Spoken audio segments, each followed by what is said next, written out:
welcome back to Open Your Eyes to the Universe. I'm Gabrielle Martin, your host for this evening. And if you're joining us for the first time, I'd like just to let you know what this program's about. It's a series of contemporary talks and conversations, open-eyed meditations and interviews with people who inspire and uplift others by sharing their wisdom, their insights and experiences. This evening, in the spirit of reconciliation, the Youniverse team acknowledges the traditional custodians of country throughout Australia and also their connections to land and sea and community. And we pay our respects to their elders past and present and extend that respect to all Aboriginal and Torres Strait Islander peoples here today. And we'd also like to acknowledge and respect the wise elder within us all and the collective wisdom of all those here this evening. Now, last month, we were in the company of author and meditator Aruna Ladva, and she shared with us some of her wisdom and insights that she's gained on her path of personal transformation and fulfillment. And she provided some very practical tools and techniques to help us navigate the challenges and embrace the opportunities that we foresee as lying ahead in 2024. And here tonight, we're joined by a long-term meditator, Moira Lowe, and she's based in Argentina. And her topic is exploring forgiveness. We'll be unpacking the process of forgiveness, the benefits of forgiveness, and the power, the personal agency of forgiveness. And, I think that most of us find forgiving to be a little challenging. And although they say forgive and forget, I think many of us find it a real challenge to forgive, let alone forget. We tend to, hold on to the smallest of grudges, as well as those really large, burdensome transgressions. And we blame others and hold them responsible for our feelings of pain and suffering. And all of this is very understandable, but yet in doing so, we carry the burden with us long after the event or the situation has passed, because we're unable to forgive those who caused us pain and sorrow. We know it's not healthy for us to hold ourselves in this kind of suspended space of blame, because it can be so hard to let go and forgive and forget. And we know that many wise people tell us that when a deep injury is done to us, we never actually recover until we forgive. So it's tricky terrain, isn't it? That ability to let go and forgive and forget. And otherwise, people encourage us to forgive irrespective of whether the perpetrator, the oppressor, is deserving of it or not, because you deserve peace. So how do we heal and move out of the victim mentality so that we can find peace and space and freedom within ourselves once again? These are some of the questions that form part of our conversation tonight with Moira. And I'd like to tell you just a little bit more about her. As I mentioned, she lives in Argentina, and she's been a meditator for many, many years. She's the director of the Brahma Kumaris in Argentina, where she was born and educated. She began her career as a surgical nurse and also studied museum administration just because of her passion that she has for art. And then at the age of 24, she set out on a 2-year journey, searching for the true meaning of love. Yes, you guessed it, something that I'm sure resonates with all of you, and a higher purpose in life. So 2 big quests that I think many of us have had or have. And it was this quest that led her to meet the Brahma Kumaris in 1986 in India, so in Mount Abu at the headquarters in India. And since then, her personal practice, her experience, and the deep desire to help others has led her to assist with the establishment of many Raj Yoga meditation centers in several countries in South America. She's based in Argentina, and she travels around the world facilitating a lot of different personal empowerment seminars and workshops on things like self-esteem, meditation, overcoming anger and fear, and other really human-focused spiritual development areas that really bring about change in individuals and also organizations. So tonight, she's exploring forgiveness with us. Moira, it's just a beautiful pleasure to have you with us down under. And I know that it's probably about 5 a.m. for you in Argentina. So, from all of us here, it's just a huge applause that you've joined us. It's 6 o'clock here, nice and comfortable dinner time, and you're over there at 5 a.m. in the morning. So, welcome to Down Under, Moira. It's just lovely to have you with us. Thanks, Gabrielle, and good evening, everyone. Yeah, it's early in the morning, but early in the morning is equally beautiful to the evening. Especially it's a silent time, it's time for reflection, it's time for the self. So here we are together.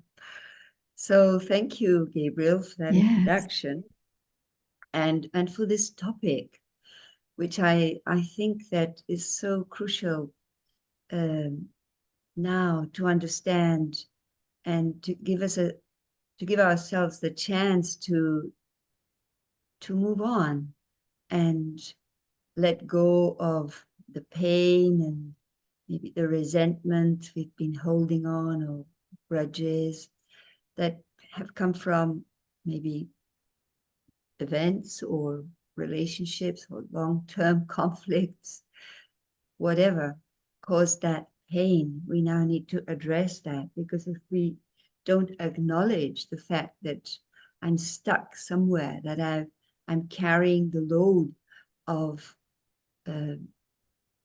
whatever has made me feel really bad and has created a lot of sorrow in my life. And it could be like even trauma from long term back. Many of the traumas that we carry have come from our childhood, and we are unknowingly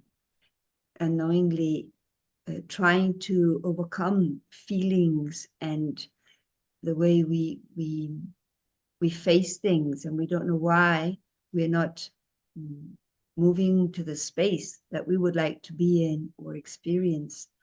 So I think forgiveness is an invitation to go deep within and understand where I'm at, what is really going on within, and to acknowledge, on one hand, that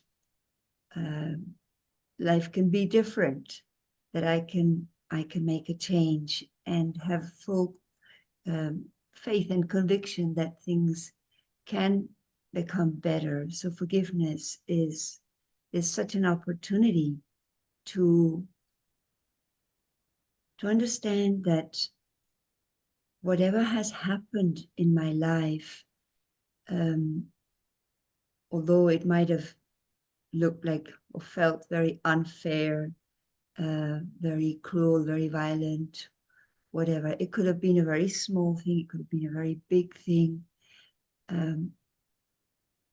And somehow I, at that moment, was unable to protect myself, protect my heart from taking that, taking it personally, taking it deep within my heart. And the fact that I took it has allowed that pain, that hurt, to stay with me. So it's about letting go, and letting go. If we let go, I have a pen with me here. If I let go of this pen, it's so easy. I just put it on my desk and I've let go. But when it comes to letting go of resentment, when it comes to letting go of the feelings of revenge, then it's quite different. It requires me to go much deeper into my understanding that it's hard to accept, actually, that I can only hurt myself. Whatever has happened, whether it was something that someone said to me or did to me, that was happening as a fact. And in forgiving, it doesn't mean that I turn what was wrong into something right. If someone made a mistake to the extent that it has really hurt, it will be what it was. But what I do with that is what I can change. So I take like full responsibility for what I want. So in letting go, I have to, in a way, take responsibility, and in the understanding that it is because I have been thinking a lot about what was done. So what was done to me, that may have been quite an obvious act of violence. So, a superficial vision of that would be that I was victimized by someone. And so there's the perpetrator creating a huge mistake, but here I am, the victim, creating another mistake, which is allowing that to sit in my heart. And so letting go would mean that I need to now focus, because I have made that alive in me. It's like, if someone is here provoking me, you would never deny that that is happening. But things, once a friend said, everything in life happens for me, but not to me. And it's, what does this mean? Things happen for some reason.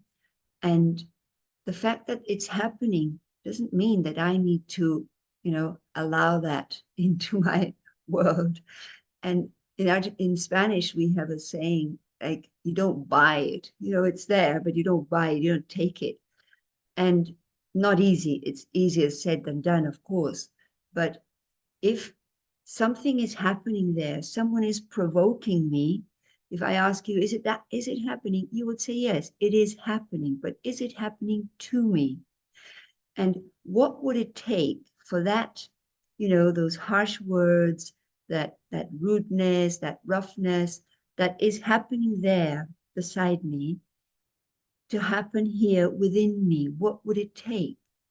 It would take me to think about it, to reflect on it, to allow it in. And so if that happens, then now it's happening there, but now it's also happening here. It's happening within me. It's already in my mind.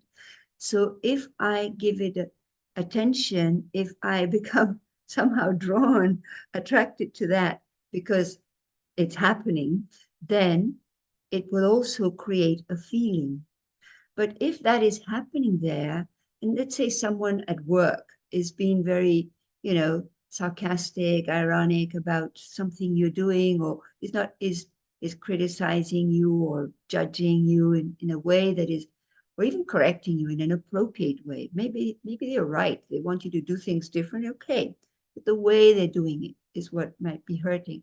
So, okay, that is happening, but I don't need to take it within. If I, I can, if I remain in a higher level of my observation, of my awareness, in which, okay, if I made a mistake, I can say, okay, I made a mistake. But otherwise, I'm not bad. So if I have a higher vision of myself, then whatever is being said will not affect me. But I need to be in that level of awareness in which I'm able to think higher, and that will take me to a space in which, it doesn't matter what is being said, it doesn't hurt me. If I think higher, then my feelings I will feel safe. If I say, how dare he talk to me like this? How dare he say that? This is not right. This is unfair. So I am now creating thoughts that will create the feeling that I'm a victim, that I'm being hurt. So then, okay, that is happening there. I have someone provoking that, but I'm now feeling bad. But who is responsible for how I feel? Because the wonderful thing to observe and understand and recognize is that unless I create the thought, I won't have the feeling. So thoughts are the seeds of the feelings that I, I hold in my heart. So if I have a higher vision of myself, or even if I accept, okay, I made a mistake, that's okay. So I take responsibility. That will make me feel responsible, but not a victim. And so when I take this responsibility for how I feel, it's like I regain something which is so precious, and that's my freedom. The choice that I have in face of something that could feel so violent, could be so aggressive, and yet I choose to remain cool. I choose to protect my heart from those. I could think, okay, it's your vision, but I hold a higher vision, a vision of respect, and a vision of me that I can trust. So, okay. And so letting go is about focusing on what I want and not allowing that which I don't want to come within me. So letting go is really like a creation. Maybe I have held very negative feelings for a long, long time. I have made them, I have made that conversation, that fact, whatever happened, I've made it so alive in my heart that it may have happened once or it may have happened for some time, but I have created the feeling and the perception that it always happens. So my vision of the other is very negative. And so I think that he is like this or she is like this. And so letting go is to stop feeding those feelings of hurt with my thinking. So letting go is like it's a very creative thing. It's the creation of something that I want. It's something that I will give attention, I will nourish with my good thoughts and feelings. Maybe this is something that, okay, we've held a relationship in which there's been a lot of conflict, but now I want to harmonize. I want to move on. So I have a higher aim. So when I turn towards that, it says, because life is the flow of meaning, life is the flow of my expression. So if I move on to what I want, I will be letting go. Those feelings will become the past. I will be able to let go of that revenge and focus on not only what I want, but also what is good. What did I learn about the situation? And so it's sometimes hard when we've legitimized being the victim for a long time. We have created so many thoughts that have justified that I was a victim. So then I have felt that he or she or the situation was responsible for what I feel. So, but now I want to change. I want to focus on what was the gift of this, of what has happened. What did I learn? So, when I realized that has made me, brave, that has made me resilient, that I have learned, how to take care of myself, and that I'm not prepared anymore to take any more sorrow. I will not be submissive anymore to a personality that is always undermining whatever I do or even my presence. So this courage, this is a gift. Maybe if that hadn't happened, I wouldn't have connected with this part of me which is so precious, so powerful. So let me pause here, and maybe let's have a little experience. So let's sit comfortably and take a deep breath. Let me come within. Let me be present in that sacred space behind my eyes. Let me come in touch with who I really am. And as I breathe deeply and exhale, I let go of any tension or any discomfort. Let me relax and let me become fully observant of this beautiful energy that I am, very subtle, the invisible me, the real me, the one who has traveled through many moments, good ones and bad ones. Those moments that made me feel unsafe, that made me feel hurt. And here I am in the present. Let me become aware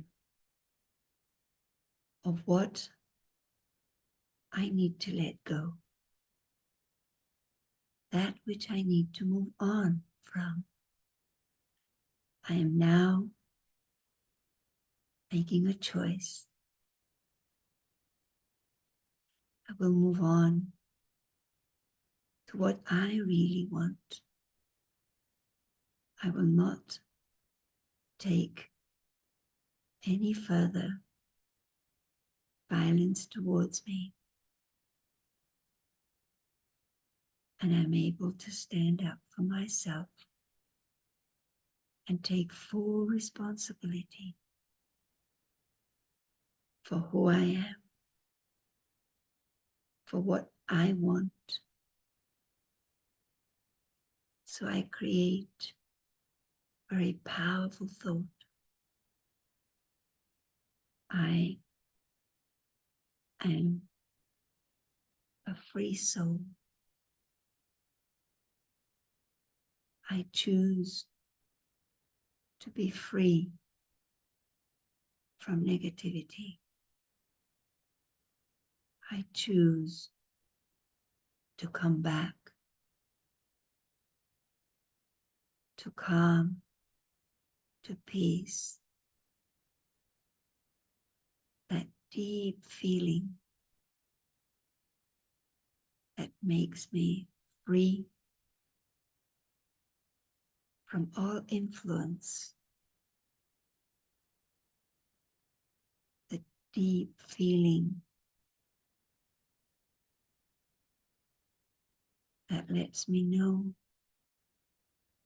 that everything is all right. And when the image of the voice or those moments come to my mind, I tell myself, I'm setting you free.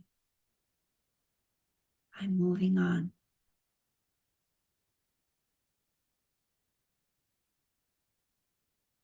And I allow this feeling of peace to reach you.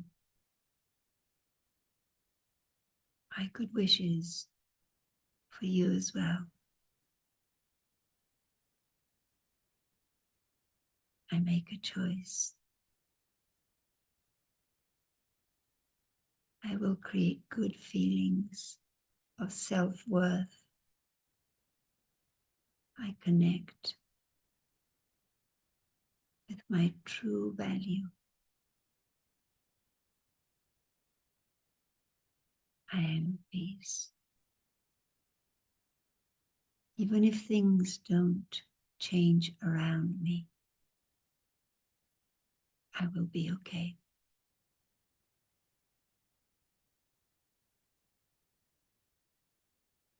I will always come back home to who I am. I am a powerful being, a peaceful being.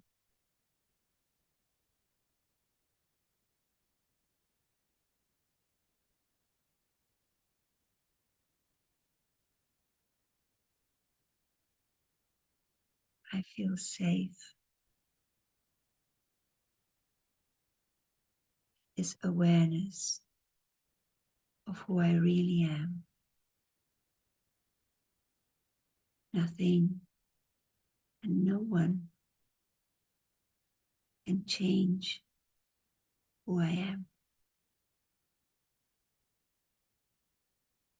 Powerful, peaceful, free. And I focus on what I want.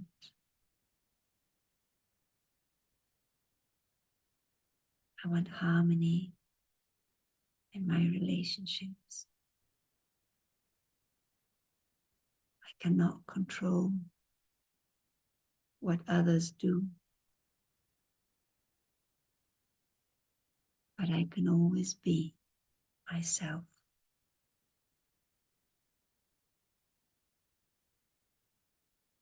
I can always radiate vibrations of peace, of calm, the coolness of calm into conversations, into interactions, into how I face things, challenging things. I am always who I am. That will never change. I am peaceful. I am powerful.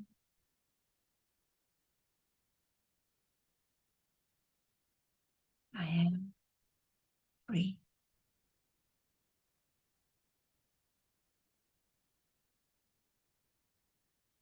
I fill my heart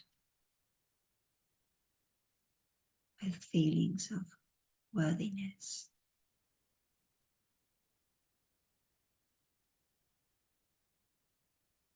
I can give steps to protect myself.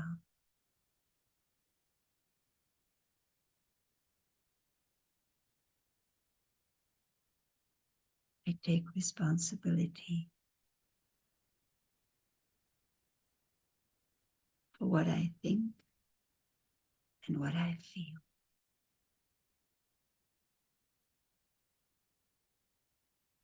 Regardless of what others say, how others see me, I remain open to learning, to improving from this safe place of who I am.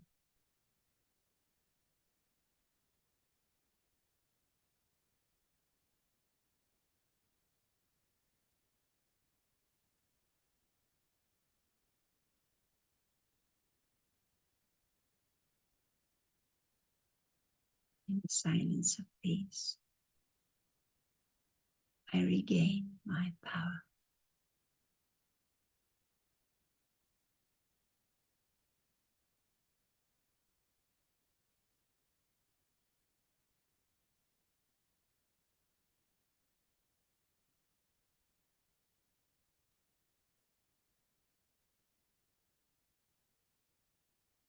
I just want to share with you a little incident that I faced 2 days ago.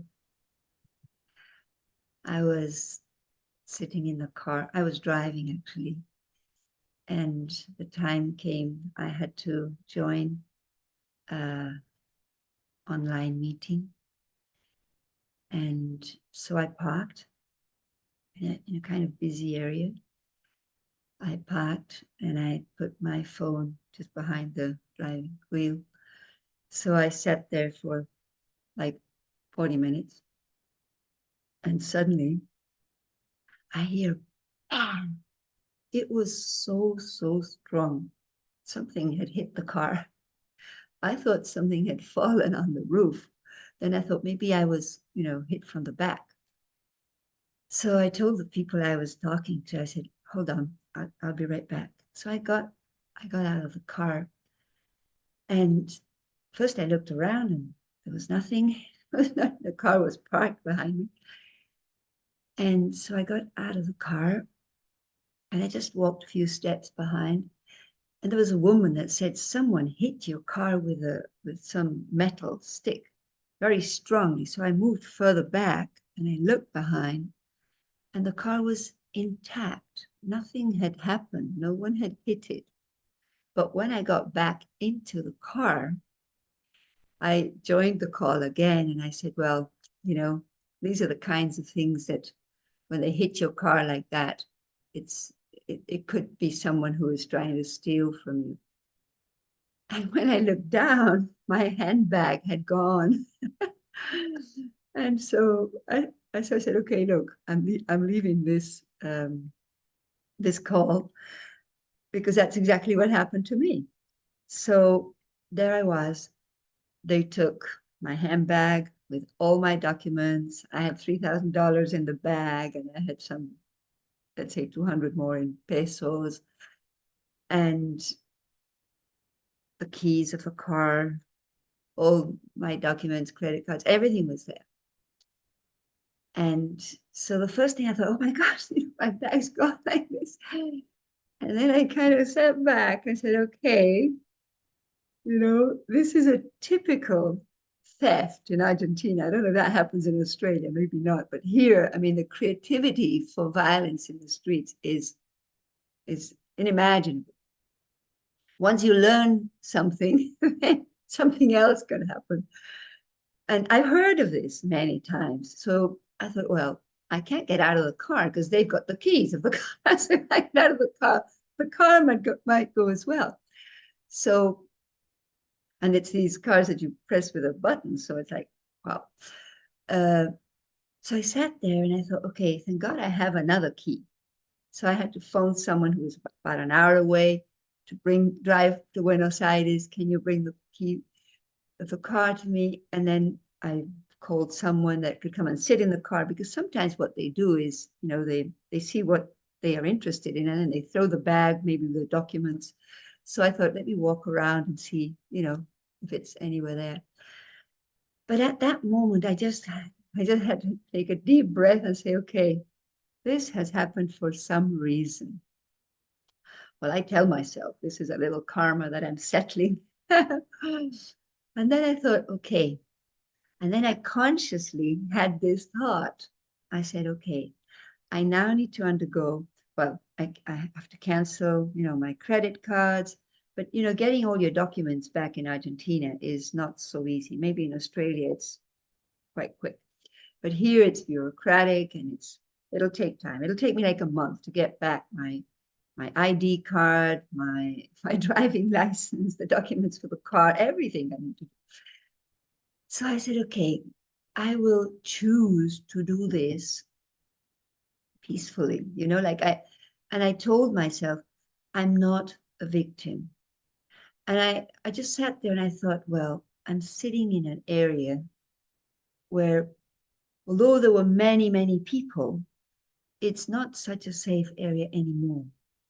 And you know what? Nobody realized there were all these shops open, and these shops with the whole door open to the street. So it's not that everybody was inside. People were just right there, but nobody realized the way it was done. It was like she entertained me at the back, and then the guy opened, because I opened my door. The other door was open as well. So he, from the other side, he just grabbed my bag and ran away. But nobody realized, nobody sees that. So no help. So I called the police, but I told myself, I am not a victim. I mean, this did happen. It happened. The bag was gone. Well, that would happen. But what do I do with that? And one thing I decided is, I'm not going to talk about this all the time, but in sharing this with you, is that I instantly thought, this was not the right place to stop. because I was actually going to a shop where I was buying all the curtains for a new center, meditation center that we have bought in Buenos Aires. So I had the money for that. And so I thought, okay, this is really a consequence. And what I saw at that moment is I became aware of my own mistakes driving, when I kind of park in the wrong place because there's no parking place, or different ways of mistakes in the streets driving. So things kind of accumulate. Then suddenly it's like I felt I'm settling something. It's like a little debt that I have. So, okay, let me accept that. Let me take responsibility. And now, I find myself driving so cautiously. And I know that in Australia, you people drive so carefully. I remember my last visit there, I was driving somewhere. And because I released my seatbelt to take off a jacket, the person driving stopped. And I said, what happened? She said, but you've released your seatbelt. And I said, but I'll put it on again. I'm just taking off my jacket. She says, but it'll be unsafe. And I thought, wow, these Australians, you are very accurate. We are wild drivers. And although everybody's quite wild here, it doesn't mean that that is right. So we accumulate mistakes. And at some point, those things will be settled. So things happen for some reason.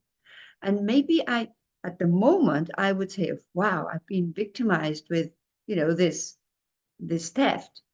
But let me take responsibility. I will do whatever I have to do. I already bought a handbag and I've already tried to get some things that I had in the handbag, and I'll have to go through all these document things. But I just thought I will not create any sorrow within. I will not take this as a loss. This is exactly how I feel. And although, some people came to know, so I said, Moira, did you have anything valuable? Do you need any help? I said, well, it happened for some reason, and I just take responsibility. So it's like, I think that if we train, the fact that things happen for some reason, and I'm able to accept rather than, resist or resent something. And that was not a big thing. I mean, I have to give it a lot of time now. I had many other things to do, but now I find myself sitting, waiting to get things done. And it's not easy here, but okay, I'll go through it. And I've even decided that all the time that I have to wait here and there to get things done, I will continue to do my work. So it's okay. It won't be loss of time either. And it's a question of attitude, how we choose to face things. And so, but sometimes it's, ongoing things like in relationships. But okay, if I am able to accept that even a conflict is created, what am I contributing to that? So I'm not really a victim of what someone is doing, but maybe a victim of what I am not doing for myself. So in what ways do I need to change? What what part of me, what power of me do I need to use to make me feel and to stop contributing to something that hits me back in such a way? Like I may want to consciously move out of a conflict. So I'll, if you need two hands to clap, I will remove my hand. So I take responsibility. So I will not, so I will start like a healing. It starts with, making that choice of what I want and letting go. It needs courage.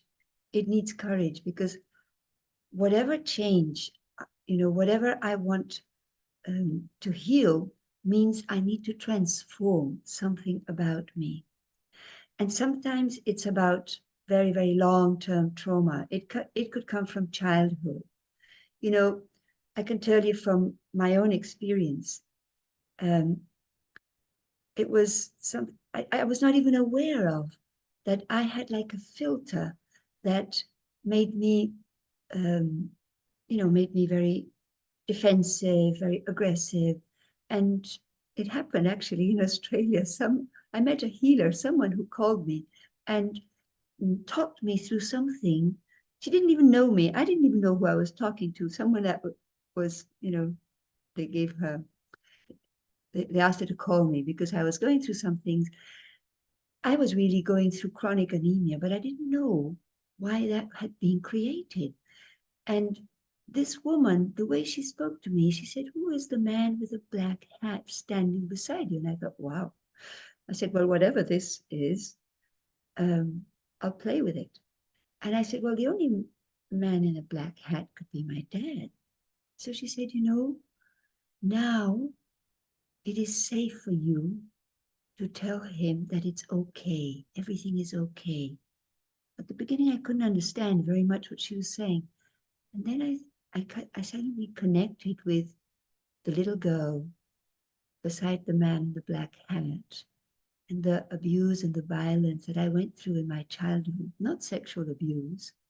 I was actually a vegetarian baby, but I was obliged to eat meat in a very violent way, which, which I came to know later from this conversation that started in Melbourne, actually, that I had a trauma that had become a filter in my life that created something that would hurt others. I became very defensive and aggressive. And in a way, a thought pattern, a belief stayed with me that I cannot trust adults. And so I discovered this going through different experiments on healing. And I realized that my dad was a good person. I realized that when someone hurts you, it's because they are hurt. But there's a goodness about them that never changes, regardless of what they do. So I realized that I needed to trust again, trust myself, that I would not give myself any more pain, but also trust others. And that relationship healed. I became so free from that attitude. It opened my heart, and it was amazing, just forgiving. I was not aware that I had that trauma, but when I became aware, these very, like a wave of negative thoughts and feelings towards my father, it's as if I then saw so many other mistakes in his life. And I said, and so that healing was like, okay, that's his life. Now, what do I do? How do I want to relate with him? And I can tell you, in the last 8 years of his life, he passed away in 2021 through COVID. And it's as the relationship became so beautiful, so beautiful. But I practiced seeing the goodness in him, seeing him as a soul, that which I practiced for myself, seeing myself as a spiritual being, and coming back to that space of safety of who I am, is what I practiced with him. And I also I practiced the moment that he would leave, the moment he would leave his body. And I said, I don't want to go through any sorrow, not even when he leaves. So it's as if I went through what a good dad he was in many ways, although he had his own limitations. But I felt that there was no more debt, nothing, no, I would say no attachment, no dependence on him anymore. And when he left, I shed no tears. I was so aware that he was setting himself free from his old body, that he was moving on, it's as if the film of all the good moments, the goodness about him, and the gift that he was to me in this life. And I felt so happy that I had done a lot of this inner work that I could trust. And although he was a grumpy person, he was always complaining about us, things, people, situations, Argentina. Everything was a reason for him to be, grumpy. But even then, I used to play with him and say, well, Dad, things are not so bad anyway. Not that bad. I used to play with him. Sometimes he thought I was a little bit strange, but I had such beautiful feelings, and I was able to let go. But I created that aim. I want a beautiful relationship. I didn't know for how long he would be with us by the time I healed all that. And that must have happened in the last 8 years. And and I gave myself the gift of having a beautiful dad, who he already was, but the way I took him, that was the gift. So this is where I feel that we make this choice and we have the freedom to create and keep hold the learning, the gift of whatever we went through has made me stronger, has made me resilient. And I can also say that, well, ultimately, I felt grateful for it all, for whatever I learned from my childhood, whatever I learned from that healer in Melbourne, whatever I learned from what I was experimenting myself. Sometimes we need help. So we can talk to people, we can talk ourselves through our pain. We can undertake some therapy to be able to release and to feel understood. When we speak about things, we feel relieved, and maybe we need to prepare for conversations that we still need to face, things that we still need to go through, and we prepare, and we're able to to do it in a way that, who do I want to be in that conversation. And I want to share another experience. When my dad passed, I had to face, all our family business and whatever came with that.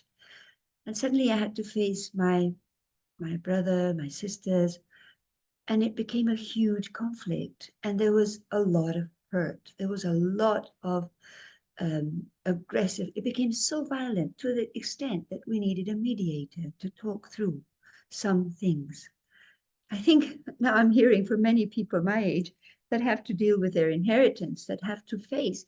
It's like a surprise. Like we were so united. We were such fun together, but suddenly it became so different. It was like we were completely unknown, completely different people, and yet there was all this violence going on.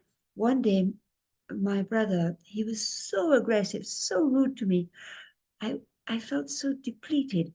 And then I was driving back to Buenos Aires and said, Moira, you failed. Why did you take it? Why did you take it? It doesn't belong to me. It's just his own compulsiveness. So I thought we've always had such fun. We have had so much love for each other. Why am I taking this? We did a lot. But I thought I need to be prepared. So every time I had to drive 500 kilometers to these endless family meetings, I said, okay, I'm choosing to be the one who will remain peaceful in these meetings. Let me bring a different perspective. And I'll stand up for my rights. I'll say the things that I need to say. I'll be as firm as I need to be, but I will protect myself and I won't take any abuse, psychological abuse. So I took help from someone who explained many things that I could, the way I could do things in terms of legalities and all these things. It's the right help. And then I thought, but I also need power. I need power. So in Brahma Kumaris, we value so much the companionship of divine help. And so I I said, okay, I cannot go alone. I will go with my companion. So I invited God into my conversations. I said, let's do this together. And sometimes I just needed to remain very silent. Sometimes I needed to be very clear and very firm. But I felt that I was not alone. And this is something that I cultivate a lot, taking help that goes beyond even my capacity. Sometimes you say, well, but I'm not that strong. I don't have that level of humility, maybe to ask for forgiveness when the situation requires it.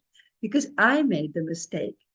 And so it takes courage. Just to finish at that little story, once all my family things were settled, I decided that I wanted to have very nice family relationships, as we have always had. And with my brother, we had always been, we were together in our childhood. We had so much fun. And this is the image I hold of him. And I know he can be very wild, but okay. And so he had recorded a very aggressive, rude message in our WhatsApp, family WhatsApp. Someone said, he has put this message. So I decided to delete it. I didn't even listen to it. I said, why am I going to dirty myself with all that? Then I have to clean myself. I won't even listen to it. So he doesn't know that I don't know. And so once everything was over, I called him. He was not available, so I didn't get a response.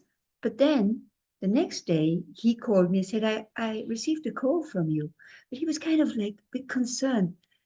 He must have thought, after the things I've said to Moira, why should he call me? Something serious must have happened.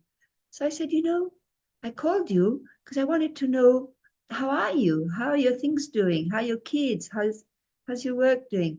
And he said, oh, like it's as if he was surprised that I was calling him, not out of resentment or being hurt or offended, but just out of, just out of pure interest. And so he said, oh, okay. He said, like, this is about something else. So he started talking about his life and his children and his things. And it's my choice. And I will build upon what I want consistently. So I call him every now and then, you know. So I think this aspect of forgiveness is something that is so creative, and it's about us. It's me who benefits from that, because I don't want to lose my family. I want to be with them. I want to be able to, I want to know about them. I want them to be able to call me. I want them to be able, being, you know, we teach meditation. So I know they will need that at some point. And I want them to have the freedom to be able to come. So, but what I have learned is where is my real protection? Where does that my deep healing happen?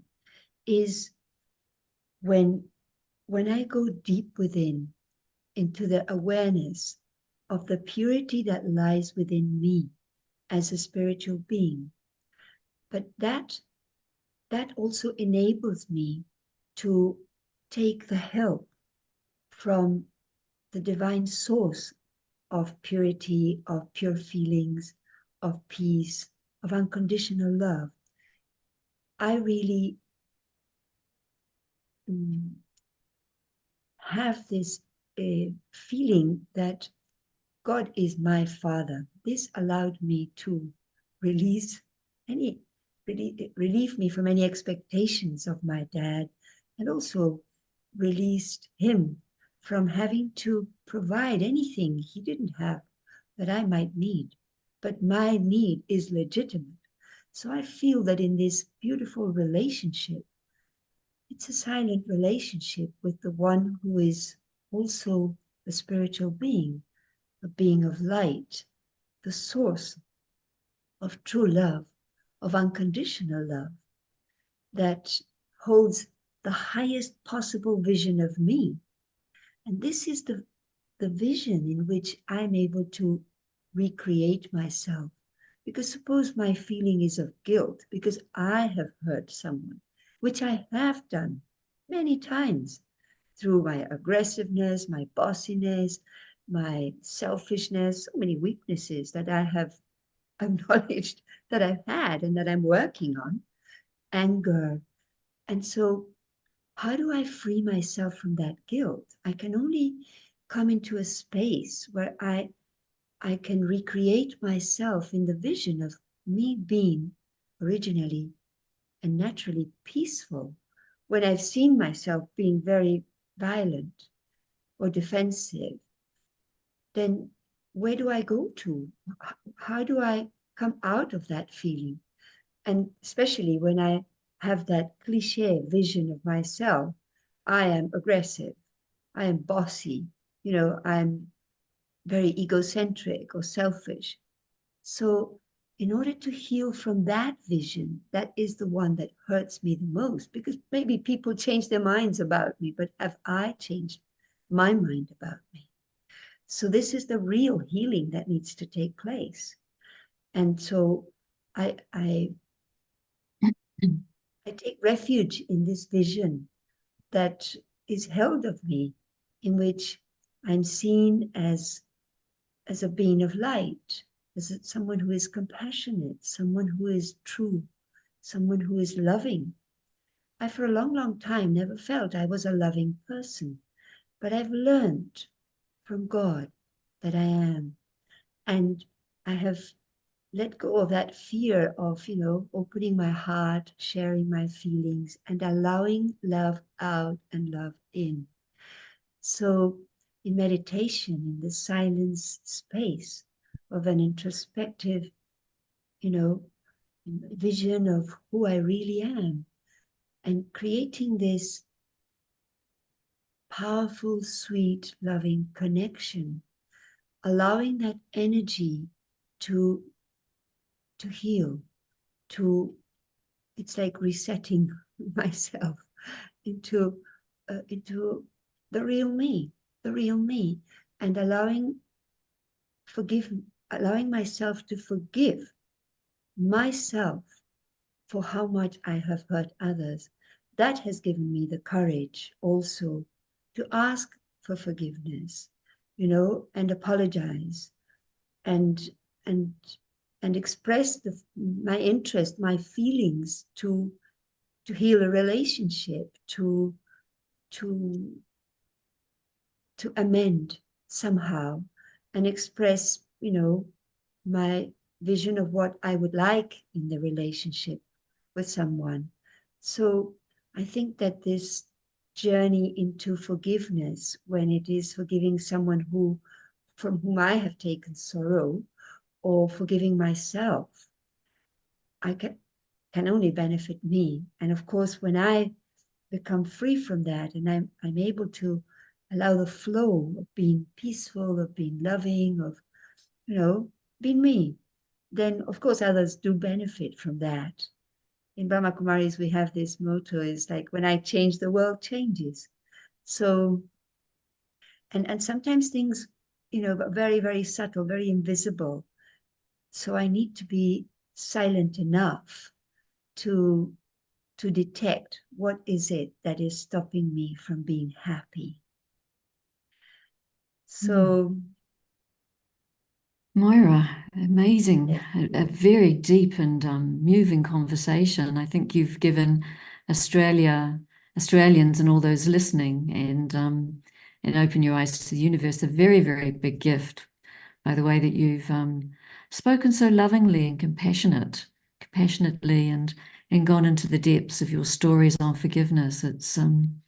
It's been quite mesmerizing listening to what you've had to say. It's a huge gift. And so we've got a few questions coming in, but I just really wanted to acknowledge the depth of your sharing and how beautifully articulated and insightful it's been. But could I ask you a couple of questions that have come in? I know that some viewers would like to check in with you on a couple of things. We have a question here that's how to stop the continuous waste thoughts about what happened in the past when they come back again and again, particularly if a similar situation arises again. Well, wasteful thinking, an image that comes, waste can only happen, it's the noise in our mind when we feel empty. If you have an empty vessel or pan, you have a little stone and you move it around, then it'll sound very loudly. But if that same thing is full, even if that little stone is there, there'll be no more sound. So I think that we need to take responsibility of creating, that it's like we need to focus on what is it that we really want.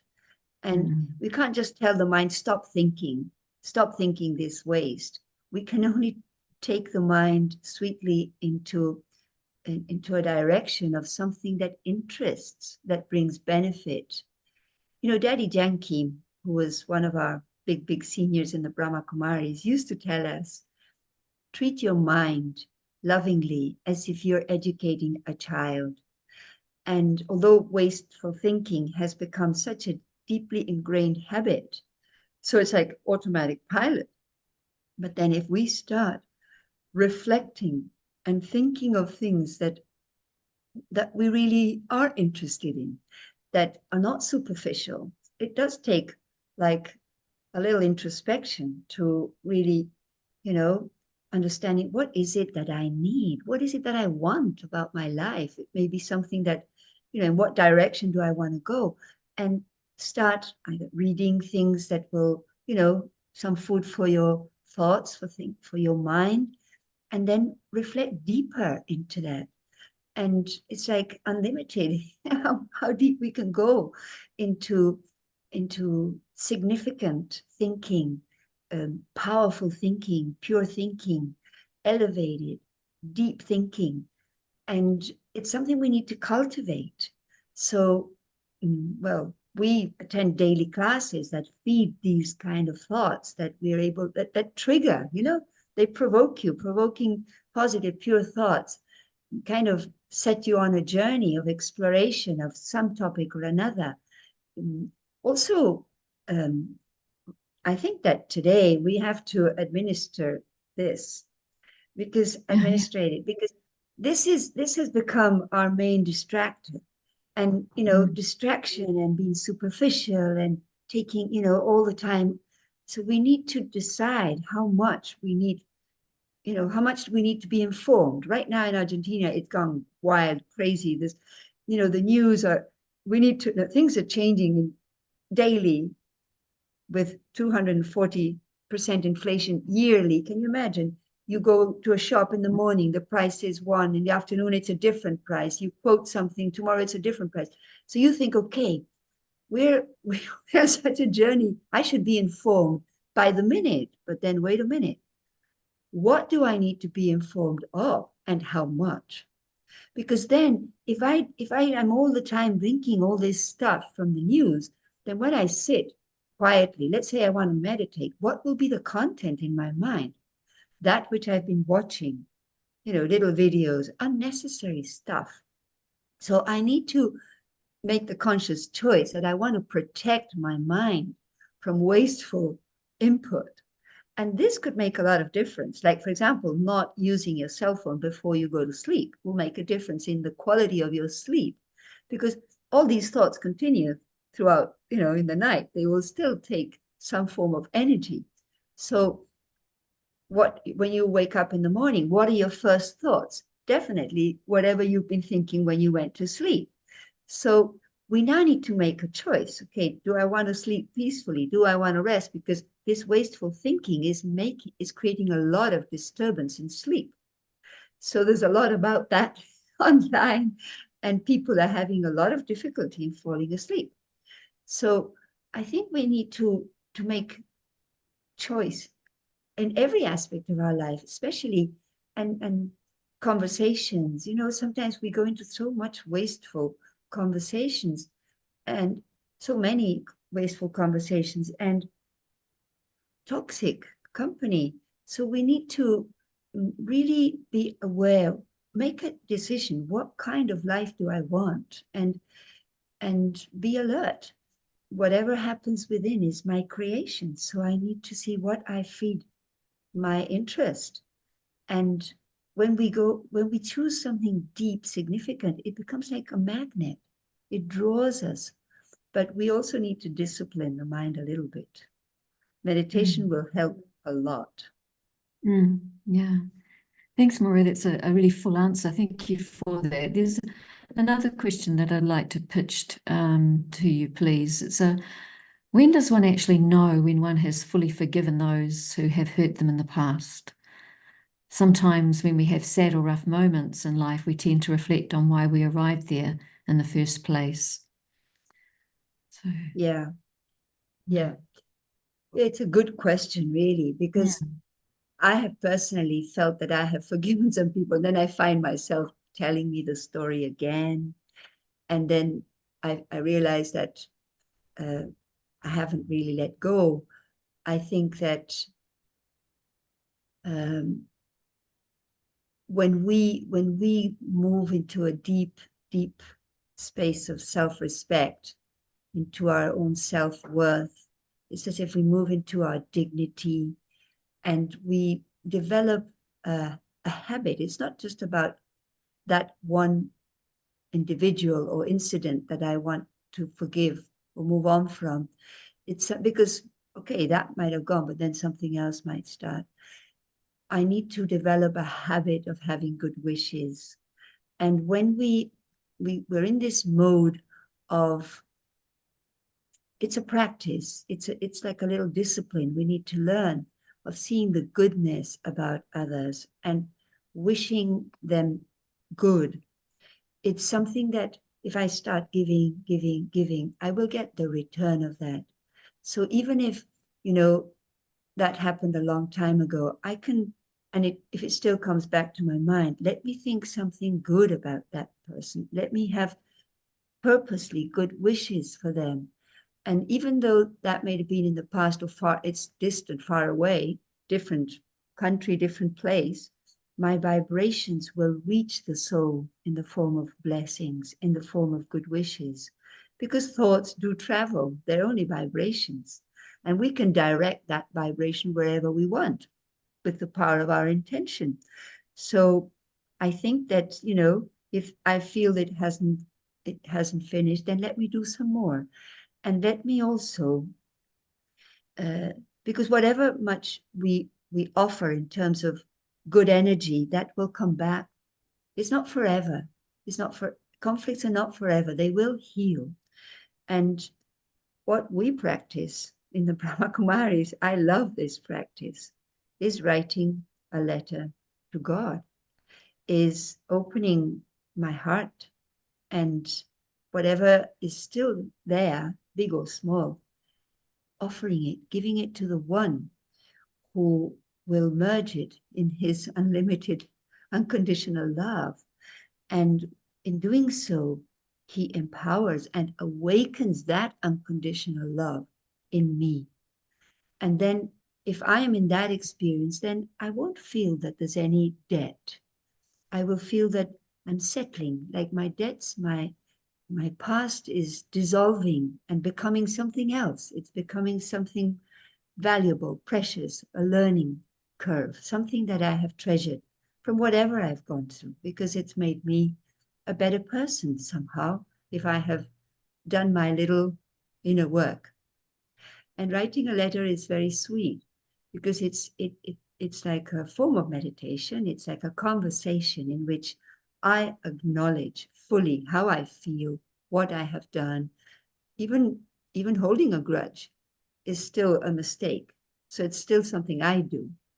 And so this is very healing. And and if we do this, we will find that those thoughts won't come back. It's over. We've moved on with a sincere heart. If we do this with a sincere heart, you know, when we played the victim for too long, we have thought that we were right. And so it will require crushing that ego somehow. Mm. Thank you for that. That's a fantastic response, Moira. Thank you. There's another question here. When someone repeatedly does something that hurt you, but they say sorry and you forgive, and then it just keeps happening over and over again. How do we keep forgiving each time without putting up our guard? It's, Yeah. it's a Well, making question, that one. yeah. Not easy because when we have to live with difficult personalities. We all have some teacher teaching us the lessons of what we have to empower, cultivate further. And so I think that we can also develop the art of um, good conversations in which we can become a good listener and also sometimes it's like you feel we've had this conversation many times, but if you again and again go into that, you add a little bit further, because sometimes we reach agreements, like you're clear about what I feel, you're clear about the things that I feel uncomfortable with, or that could be different. So we kind of agree, but then that agreement wears out, because there is that entropy that things do wear out. So we need to go back again, back again. But I think we have to have full faith that things will change.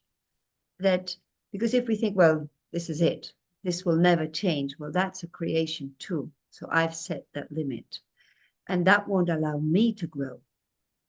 Here again, I would like to bring Daddy Yankee into our memory. Daddy, Daddy must have heard, we used to go to Daddy Yankee, this very senior teacher we had in the Brahma Kumaris, such a spiritual giant, an angel, I would say. And we would go again and again with the same old stories and the same conflicts. And Daddy never lost hope in us. She had this full faith that sometime we would change. She would probably hear the complaints I had, and probably heard the complaints others had about me. And so she knew both sides of the coin. But she never lost hope.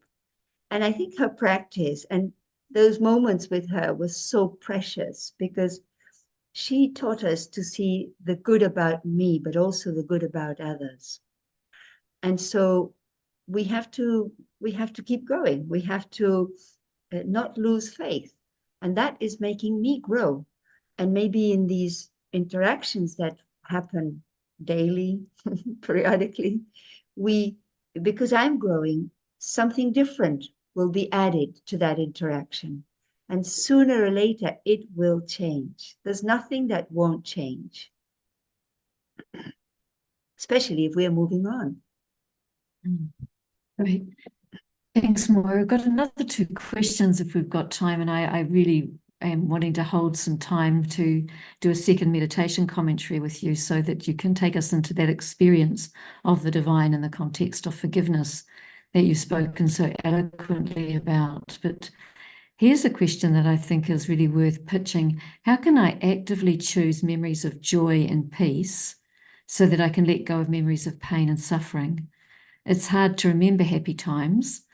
Could I imagine happy times? Would that work? Yes, yes. Visualizing what you want. If only those sad moments come to your mind, then you have to really work on what you want and visualize, see yourself in that situation, see yourself being the way you want to be. And it's as if you visualize your interactions. What would it look like for me to go into a meeting or into a conversation, whether with your children, your partner, at work, anyone, friends? What would it look like if I'm positive, if I talk about my, what I want in my life rather than the past, remembering always the past, because the past is only present because I give it my attention and I'm recreating it all the time. But, in the present, I can create something different. And in the present, I'm creating the future. So if I really, visual, and then maybe it takes creating new friends, new contacts. It's quite amazing what happens when we make a very positive, elevated choice for myself. You suddenly start meeting people who are very positive, who are very elevated. It says if you move on to a different frequency, you take yourself higher. And there's a whole lot of people that are reflecting in a different way, that are, good company to you. So this is also something that will be a consequence of your higher thinking. You can focus on what it is you want, and you attract that. You take yourself there. It's lovely. Here's a final question, and it's a statement. I know that when I allow my heart to be generous, then in that generosity of spirit, I can let go and forgive and be able to find the freedom it's wanted. But how do I develop generosity of spirit in the first instance? And how do I connect with God to help me with this? Yeah, yeah, beautiful question, because sometimes we feel depleted. We have like nothing to offer. But uh, when when we give these first steps, they might be baby steps towards myself. We tap into that energy that I may not be aware that I am, but it's there. And because I have been like in a domain of ego for so long, the vision of me is very small, very limited, especially when we have felt hurt. And but if we start practicing going within, we do connect with that which has always been there and will always be there, and that is our our essence, our purity, our original power of the soul. And it is from this, sorry, it is from this awareness that we can also think of who, not only who I am, but who I belong to. And even if we give baby steps there as well, it's like, the relationship of a mom and a little child. The little child can only do whatever much they can do, but the mom does the difference. So if I have this pure thought that I want to connect to the source of pure love, to unconditional love, then I'm taking myself into that space. I'm making myself available. He is already there to embrace me. And he will he will fill me with that current, with that energy of who he is. So it's like reconnecting to a source, like the sun, the heat of the sun is to a flower, to a plant.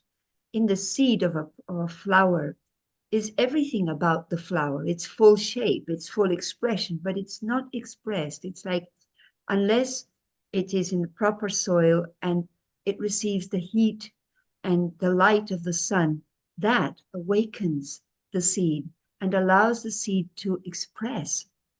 So, as much as the sun is to a plant, so is God, the divine, to the soul. He is the eternal parent, not only the father, but the mother of the soul. And in the healing, we connect to the feminine energy, the feminine principle of God that embraces us, that does not judge us, that accepts us.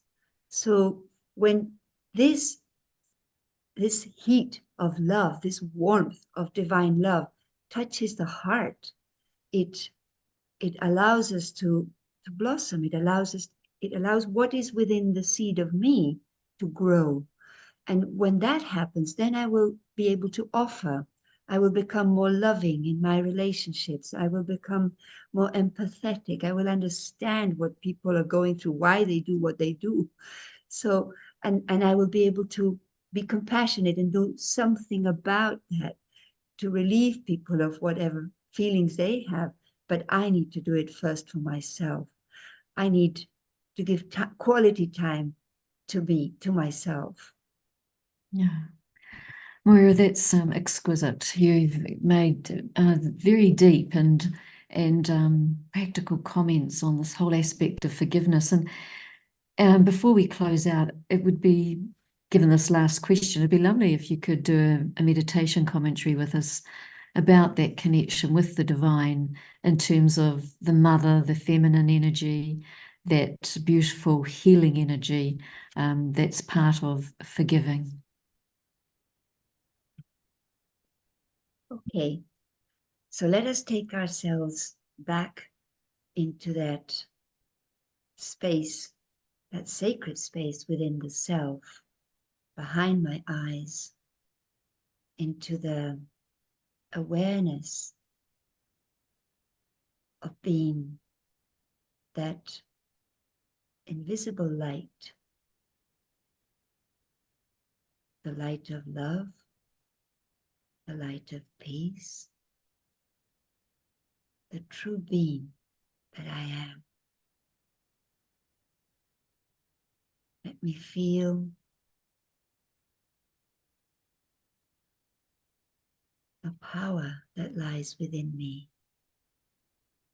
that pure energy that has been there forever and will be there forever, because it is who I am.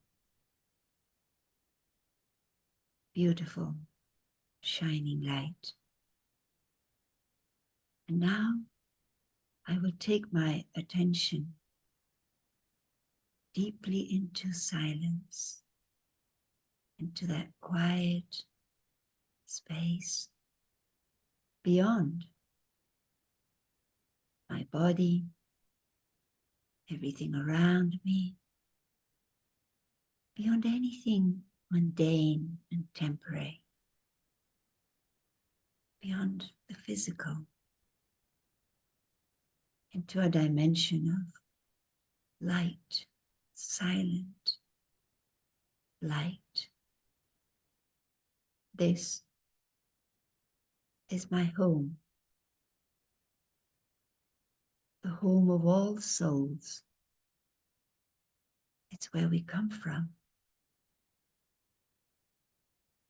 where I see myself just as a minute star, a bright light, only light. I am immersed in silence and peace, in the presence of the source, of the divine, of the one who is eternally pure, who is ever silent, the one that is the source of infinite peace, beautiful energy that embraces me like waves reaching me of pure vibration.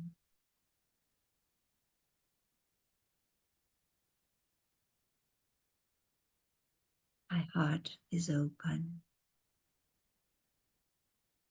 to the light of the Supreme and allows His rays of peace to reach every corner of the soul.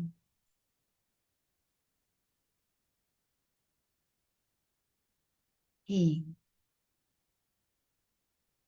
is also my mother, the divine energy of love, unconditional, unlimited, pure love.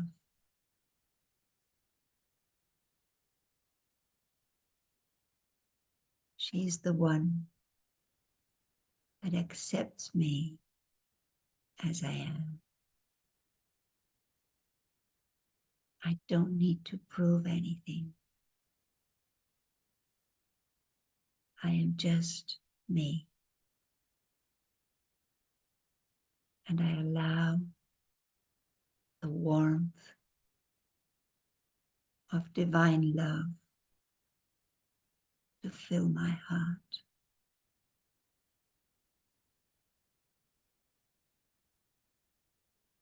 Unconditional love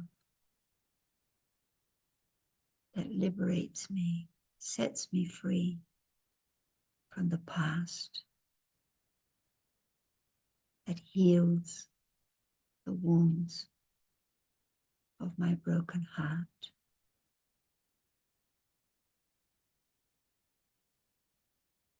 This is the love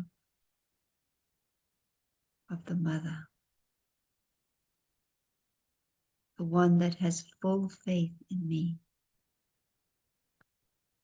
the one that knows me forever, who holds the highest vision of me in her sweet eyes.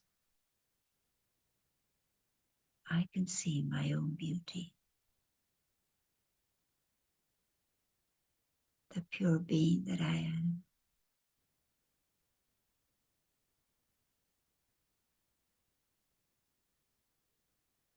And I can accept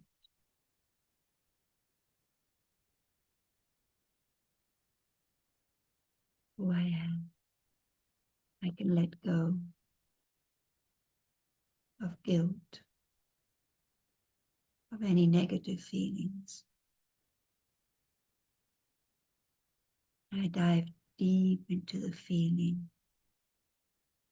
of being loved by God, the Supreme.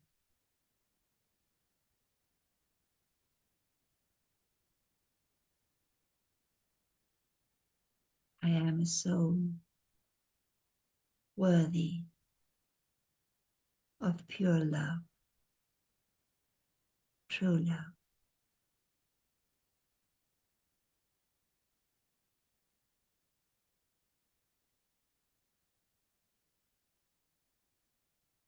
And with this feeling,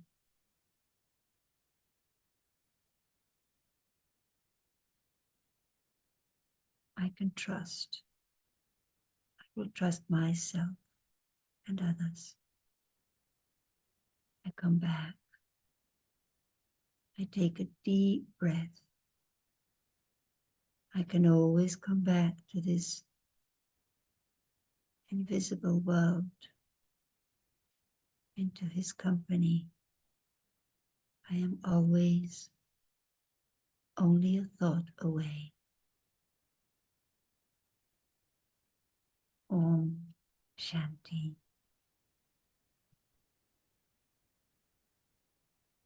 Oh, Moira, gosh, you've taken us on a very huge journey this evening, and if there's one word that comes to my mind, it's authenticity. I think your authenticity is outstanding, and your willingness to share, your journey of forgiveness through the many examples that you've shared with us this evening have really been truly enlightening. And I'm not surprised that with the questions we've received, but also I know that as people re-listen to this, they'll take a lot of benefit. It's remarkable the way that you've been able to so beautifully articulate the process of forgiveness and drawing on your own experiences and your deep soul wisdom. So there's a lot of blessings from all of us to you for taking us with you in that process. It's such a rewarding inner work that you've been doing, and to be able to share it so easily, and so freely. Yeah, a big blessing that you've given all of us. So thank you very much. Thank you, Gabrielle. I'd also really like to thank you too for living a life dedicated to the upliftment of yourself and others and the world, and that too is really a beautiful contribution to our world and our human family. So yes, your dedication, your spiritual commitment, what a wonderful contribution to our world. So thank you too for doing that, and being part of a living light that our whole world needs so much these days. So a big blessings, and thank you for coming on Youniverse. It's been a delight to have you with us. Thank you. Thank you very much. Thank you. Good evening to everyone.